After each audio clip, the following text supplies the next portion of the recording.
అంటే ఇప్పుడు మీకు ఒక స్క్రీన్ షాట్ పెట్టాను కదా, అవును. అది అమౌంట్ పడలేదు బ్రదర్, నేను చేసినవైనా సరే. ఇక్కడ -500 ఒకటి ఉంది, -64 ఒకటి ఉంది, -300 ఒకటి ఉంది. 864 రూపాయలు నువ్వు ఆల్రెడీ స్విగ్గీ కట్టేవి ఉన్నాయి. ఓకేనా? కట్టడియా? అది దేనికి? దేనికి అంటే ఒక 500 అయితే ఆన్ బోర్డింగ్ ఫీజు అని ఉంటుంది. ఓకే. ఈ 300 కూడా అదే నాకు తెలిసి. అయితే ఈ 64 అనేది నువ్వు చేసిన ఏమైనా ఆర్డర్లు రిజెక్ట్ కొట్టినావా? వచ్చిన ఆర్డర్లని?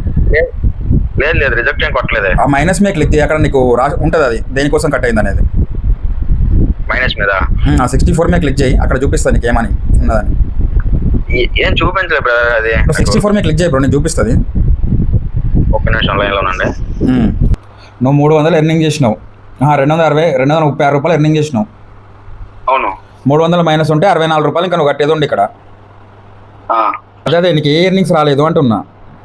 236 అని ఉంది కదా, 236 రావాలంటే నువ్వు ఆల్రెడీ 300 రూపీస్ నువ్వు కట్టేది ఉంది కాబట్టి 64 రూపాయలు ఇంకా నువ్వే కట్టాలి. ఇప్పుడు నీకేం రాదు ఇందులో. ఓకే.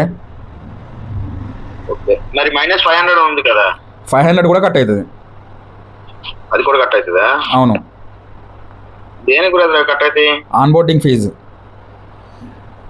ఫస్ట్ లో మరి తీసుకోలేదు. ఏది జాయినింగ్ ఫీజు అప్పుడు కాదు, ఇది ఆన్ బోర్డింగ్. నువ్వు జాయిన్ అయిన తర్వాతనే ఉంటుంది ఏదైనా. Okay okay. Okay brother. సరే.